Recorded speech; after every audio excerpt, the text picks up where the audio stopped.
Tukisonga mbele mtazamaji, ni kwamba waandamanaji kadhaa wamekamatwa kwenye maandamano dhidi ya ujenzi wa kituo cha karantini ya Ebola mjini Nanyuki. Wakazi wanaendelea kupinga ujenzi huo, wakieleza hofu kuhusu athari za kiafya iwapo karantini itajengwa eneo hilo. Haya yanajiri huku serikali ya kaunti ya Laikipia ikielekea mahakamani kupinga hatua hiyo.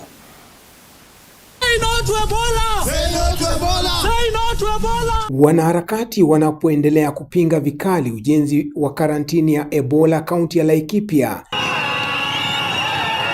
Kwa mara nyingine tena, wenyeji wa eneo la Nanyuki walijitokeza kupinga ujenzi wa kituo ambacho wanasema ni hatari kwa afya ya umma eneo hilo. Nasikia Bwana Duale akisema that public participation is not needed.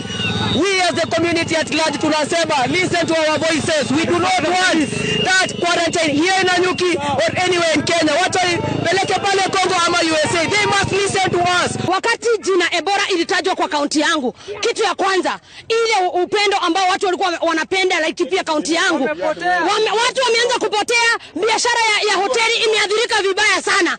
Niseme hivi, Kenya kitafuata ni nini? Kenya kitafuata watoto wetu hawatakuwa na kazi. Depression is enshrined in the constitution and we will fight for our rights. Hakuna mtu amesema.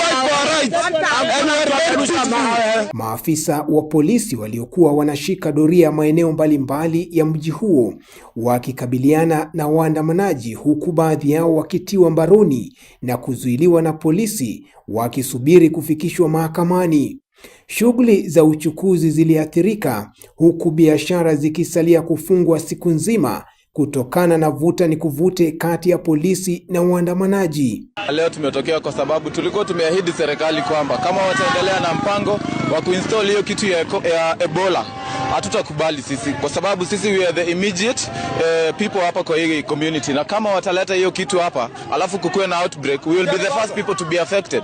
Whatever is not good for the people of USA is not good for the people of Laikipia. Depression is enshrined in the constitution and we will fight for our rights. Hakuna mtu amesema. Ebola ndio bulanda.